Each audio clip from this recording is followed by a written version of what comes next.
Hi everyone, very good evening. कैसे हैं आप सभी लोग? स्वागत है आप सभी का हमारे एक नए ब्लॉग में। आज ब्लॉग की शुरुआत में ही आप लोग देख रहे हैं पूजा पाठ की थाली। तो आप लोगों के साथ में शेयर करने वाला हूं जन्माष्टमी का पर्व हमने किस तरह से सेलिब्रेट किया। हालांकि इस साल जन्माष्टमी के इस त्यौहार के ऊपर हमारे घर से किसी ने भी फास्ट नहीं रखा हुआ था, लेकिन जो मेन पूजा पाठ वगैरह रहती है जन्माष्टमी के त्यौहार की, वो हम सभी ने की हुई है। और उसी के रिगार्डिंग आप लोग ये देख सकते हैं, ये सामग्री पूजा पाठ के लिए ही यूज हुई है।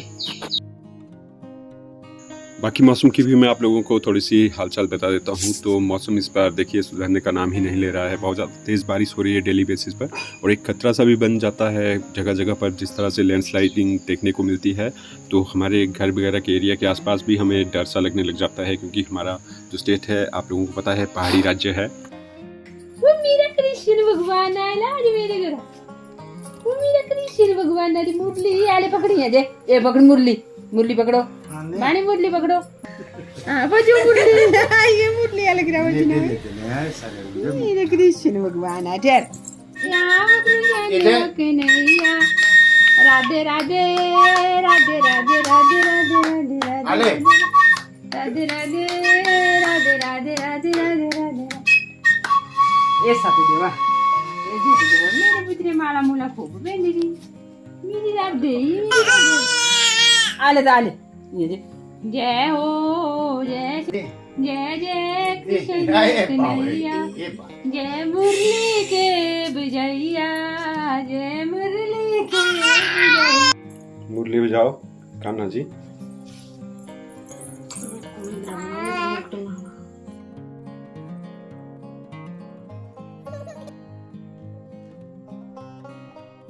तो हमारी बिटिया रानी बहुत ज़्यादा जिद्दी है। बहुत मुश्किल से हमने इसको ये ड्रेस पहनाई और इसकी सजावट की है कुछ इस तरह से। और कैसी लग रही है हमारी बानी बिटिया, आप लोग जरूर बताइएगा हमें कमेंट बॉक्स में। तो हमारा कान्हा जी बहुत ही ज़्यादा क्यूट लग रहा है। आप लोगों की भी राय में लेना चाहता हूँ कि बानी को इस ड्रेसअप पे आप कितने मार्क्स देना चाहते हो। ए मेरा कृष्ण अभी झुके रहना। आले मुरली आले तेरी मुरली ले मुरली। मोहन मुरलिया वाले मोहन मुरलिया वाले मोहन मुरलिया वाले मोहन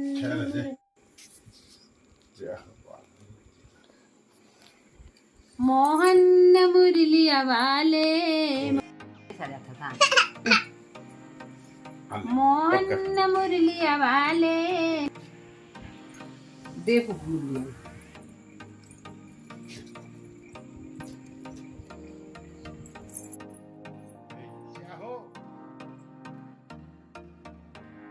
हमारा जय हो जय हो जय हो बाबे जय हो जय करो सारे मेरे जय हो कृष्ण भगवान जय हो राधे राधे। बाकी जन्माष्टमी तो हो गई है। एक बार फिर से मैं हार्दिक शुभकामनाएं देना चाहता हूं अपनी प्यारी यूट्यूब फैमिली को जन्माष्टमी पर्व की। आप लोगों का कैसा रहा ये त्यौहार, आप लोग भी हमें बताइएगा जरूर कमेंट बॉक्स में। बाकी हमारे परिवार का बहुत ही अच्छा रहा। बानी को कान्हा के रूप में देख करके सभी बहुत ज़्यादा खुश हुए, और यहाँ तक कि गांव वाले लोग भी, उन्होंने भी पकड़ पकड़ कर बानी को पकड़ा। बाकी शाम के टाइम जब पूजा पाठ हुई और बानी को झूला झुलाया हमने कान्हा के रूप में, वो मैं कैप्चर नहीं कर पाया क्योंकि उस टाइम पे लाइट चली गई हुई थी।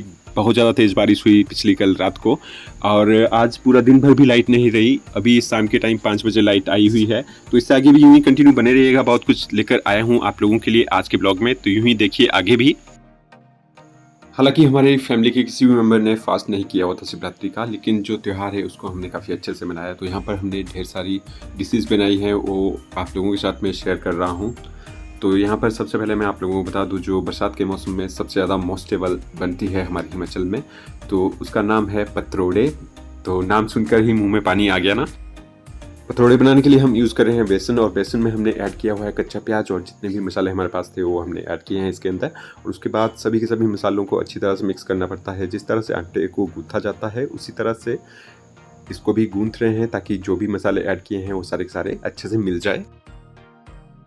और ये जो पेस्ट बनकर तैयार हो गया है, उसके बाद बारी आती है जो कचालू के पत्ते होते हैं, अरबी के पत्ते, उनमें इस पेस्ट को लगाया जाता है। किस तरह से लगाएंगे वो भी मैं आप लोगों को दिखाऊंगा। फिर इस तरह से ये बनकर तैयार हो जाएगा एक पतरोड़ा, और फिर उसके बाद कुकर में सीटी दिलवानी है और फिर उसके बाद बन जाएगा। ये सारी की सारी प्रोसेस आप लोग यूँ ही कंटिन्यू देखते रहिए, तभी आप लोगों को पता चलेगा कि किस तरह से पतरोड़े बनते हैं। और हमारे हिमाचल में क्या पूरे ऑल ओवर इंडिया में बहुत ज़्यादा फेमस डिश है ये।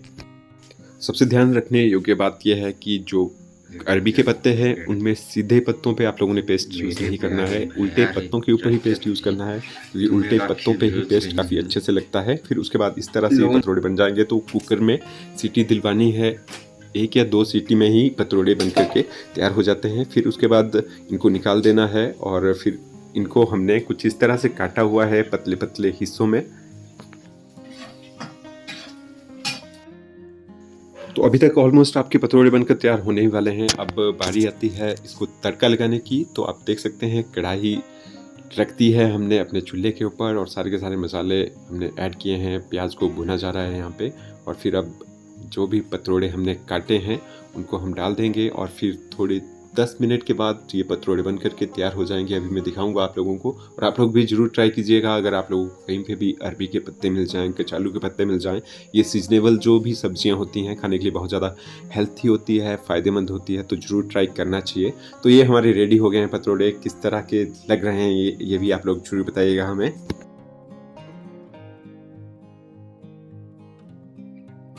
तो अभी तक बात की हमने पतरोड़े डिश की, आप लोगों को दिखाया कि किस तरह से बनाते हैं। आप लोग भी जरूर ट्राई कीजिएगा। इसके बाद मैं आप लोगों को ले चलता हूँ एक और डिश के ऊपर।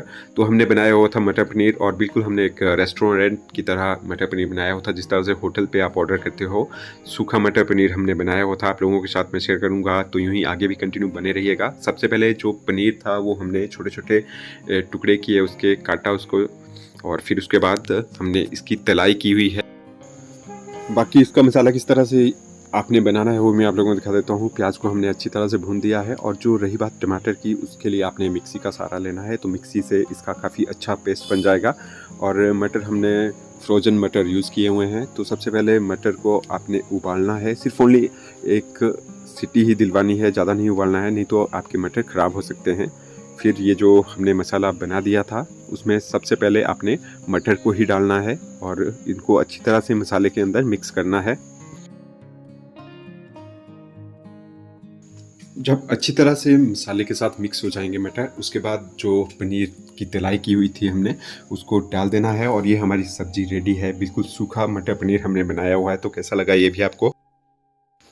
और लास्ट में एक और सब्जी आप लोगों को मैं दिखा देता हूँ। पिछले कल भी मैंने शेयर की थी, लेकिन आप लोगों को बताया नहीं था कि हमने किस तरह से बनाई हुई थी। तो फ्रेश भिंडी हम लेकर आ गए थे आज फिर से अपने किचन गार्डन से गांव में जाकर के। और भिंडी में आज हम ऐड कर रहे हैं आलू। तो सबसे पहले हम आलू की तलाई कर रहे हैं। सबसे पहले जो आलू है उसको थोड़ा थोड़ा सा हम पका देंगे, क्योंकि फिर ऐसा होता है कि अगर हम साथ के साथ ही भिंडी को भी डाल दें तो भिंडी गल जाएगी और एकदम से लिक्विड की तरह फिर अच्छी भी नहीं लगती खाने को। तो सबसे पहले आलू जो हैं वो थोड़े थोड़े से हमने पका देने हैं इसमें। और ये थोड़ा सा मसाला भी आप लोगों को दिखा देता हूँ कि हम क्या क्या डाल रहे हैं तड़के में। तो प्याज है, थोड़ा सा धनिया है, जीरा है, और रेड चिली पाउडर है, और रेड चिलियाँ भी एक दो। और ये देखिए ये हमने मिक्स किया हुआ है मसाला। तो सभी के सभी मसालों को हमने पीसा हुआ है ये। तो इसको भी हम थोड़ा थोड़ा सा डालेंगे इसमें। हमारा मैक्सिमम खाना चूल्हे के ऊपर ही बनता है, और यहाँ पर जो तड़का था वो मैंने आप लोगों को इसलिए नहीं दिखाया क्योंकि तड़का बिल्कुल सेम ही होता है जिस तरह से मसाले मैंने आप लोगों को दिखा दिए। बस इसको ऑयल में आप लोगों ने डालना ही है, और उसके बाद जब तक आपका प्याज अच्छी तरह से फ्राई नहीं हो जाता ब्राउनिश कलर का, तब तक आप लोगों ने इस सब्जी को नहीं डालना है। तो आलू तो पहले ही हमने थोड़े थोड़े से पका दिए थे, अब भिंडी को भी डाल दिया है। तो ये भी ऑलमोस्ट हमारी डन होगी ये डिश। तो इतनी सारी आप लोगों के साथ वेजिटेबल मैंने शेयर की, इनकी रेसिपी शेयर की। तो आप लोग भी जरूर ट्राई कीजिएगा। और साथ के साथ यहाँ पर प्रियंका आटा गूंथ रही है, चपातियाँ भी तो बननी है, इतनी सारी सब्जियाँ बनी हुई है। तो अभी तक आप लोगों को कैसा लगा हमारा ब्लॉग। और आपने अभी तक देखा कि हमारी बिटिया रानी बनी हुई थी कान्हा, बहुत ज़्यादा क्यूट लग रही थी। और आप लोगों को मैं बताऊं सच्ची में, तो जो हमारे आस पड़ोस गांव से जितने भी लोग हैं वो सभी के सभी लोग आए। जैसे ही मैंने अपना स्टेटस डाला हुआ था व्हाट्सएप के ऊपर और कम्युनिटी टैब के ऊपर भी मैंने डाला हुआ था, तो उन्होंने देखा तो उनको बहुत ज़्यादा प्यारी लग रही थी बाणी। तो उन्होंने बोला ये तो सच्ची में ही भगवान का रूप इसमें हमें नजर आ रहा है। तो ये मैं अपने तरफ से नहीं बोल रहा हूँ, ऐसा सच्ची में गांव वालों ने बोला। और आप लोगों भी जरूर बताइएगा कि वाणी सच्ची में कैसी लग रही थी इस ड्रेसअप में। और साथ के साथ शेयर किए मैंने आप लोगों के साथ ढेर सारी जितनी भी डिशेज हमने बनाई हुई थी। हालांकि फास्ट तो हमारी फैमिली के किसी भी मेंबर्स ने नहीं रखा हुआ था, लेकिन तब भी एक त्योहार साल में एक ही बार आता है तो इसको बनाना चाहिए और अपने परिवार के जितने भी मेंबर्स हैं आपके, उनके साथ बैठना चाहिए, बातचीत करनी चाहिए, एक अच्छी बॉन्डिंग बनती है फैमिली के साथ। बाकी प्रीवियस ब्लॉग में भी उतना ज़्यादा सपोर्ट नहीं आया आप सभी लोगों का। तो हमारे जो ब्लॉग हैं, मैं आप लोगों को सच्ची में बताऊं, एकदम से मैं सिंपल ब्लॉग रखता हूं अपना, उतनी ज़्यादा एडिटिंग हम करते नहीं है। और जैसे क्रिएटर हैं बढ़ा चढ़ाकर दिखाते हैं चीज़ों को, हमारे में वैसा कुछ भी नहीं है। एकदम मैं रियलिटी आप लोगों के साथ शेयर करता हूं। अगर किसी भाई को पसंद आए तब भी ठीक है, और किसी को नहीं आए तो तब भी ठीक है। लेकिन जो हमारे ब्लॉग हैं बिल्कुल से सिंपल रहते हैं, एकदम से फैमिली ब्लॉग रहते हैं। और आप सभी लोगों को भी हमारी फैमिली बहुत ज़्यादा पसंद रहती है। तो बहुत ज़्यादा धन्यवाद जो लोग हमारे साथ शुरू से लेकर अभी तक जुड़े हुए हैं, जो हमें सपोर्ट करते आ रहे हैं अभी तक। और मेरे जीमेल पे बहुत से लोगों की मेल्स आती हैं और आप लोगों के कमेंट भी आते हैं, देखिए कमेंट बॉक्स में हमारे ब्लॉग के अंदर। तो इतने ज़्यादा जब प्यारे आप लोग वर्डिंग लिखते हो तो सच्ची में बहुत ज़्यादा मोटिवेट होते हैं हम। और आप लोगों की ही मोटिवेशन की बदौलत अभी तक हमारा चैनल टिका हुआ है, चला हुआ है। मैं आप लोगों को सच्ची बताऊं, नहीं तो हम कब के क्विट कर देते, हार मान जाते। लेकिन आप लोगों ने ही हमें सिखाया है कि हार नहीं माननी है, अपने काम के ऊपर ध्यान रखना है। बस आपने एक ना एक दिन आप लोग जरूर कामयाब हो जाएंगे। बस इसी कामयाबी की तलाश में आप सभी लोगों के साथ हमने हाथ मिलाया हुआ है। आप लोग यूं ही हमें आगे भी सपोर्ट कीजिएगा। तो आज के इस ब्लॉग की मैं यहीं पर ही एंडिंग करता हूं। मिलेंगे आप लोगों से नेक्स्ट ब्लॉग में, तब तक के लिए अपना ख्याल रखिएगा। Bye bye and take care.